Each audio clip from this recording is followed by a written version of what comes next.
দাদু, তোমারে একখান কথা জিগাইতে চাই। কি কথা রে নাতি, কইয়ে ফেলা। ছোটকাল থাইকা দেখতাছি তুমি এইখানে একা বসবাস কইরা আইতাছ, তা তোমার কি আর আত্মীয় স্বজন পরিবার বলতে কেউ নাই? ও, এই কথা। তাইলে শোন, বাড়িতে একবার জমি জমা নিয়ে সেই ঝগড়া বাঁধে। আমি সবার ছোট বইলা সবাই আমারে অবহেলা করে। ছোটবেলায় বাবা মাও মারা যায়। আমার ভাগের জমি জমাটুকু আমার 2 বড় ভাই ভোগ দখল করে। তখন আমি নাবালক, তখন আমি কিছু বুঝতাম না। পরে আমি যখন বুঝতে শিখলাম, আমার গচ্ছিত সম্পত্তি তাদের কাছ থেকে ফেরত চাইলাম। তারা দিতে অস্বীকার করল।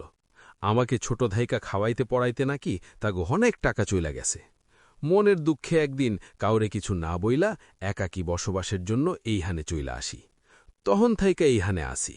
শেষ পর্যন্ত কি একা থাকতে পারলা দাদু? কই আর একা থাকতে পারল? বইরার রাইতে নাকি ডর করে, সেই জন্য বুড়া আমারে বিয়া কইরা নিয়ে আইল।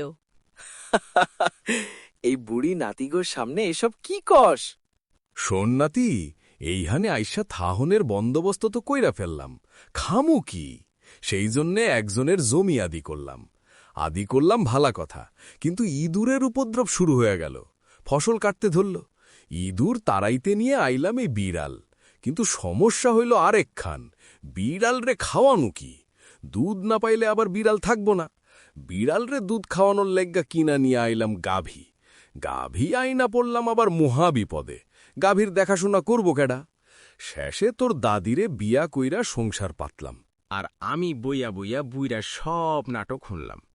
Pack pack pack. বুইরা বিয়া করল, আর আমি চাইয়া দেখলাম। একদিন যে সংসার ত্যাগ করে আইছিলাম, আবার সময়ের কালচক্রে আবার সেই সংসারেই বাধা পড়লাম। আসলে আমার ভাবনা ভুল ছিল রে নাতি।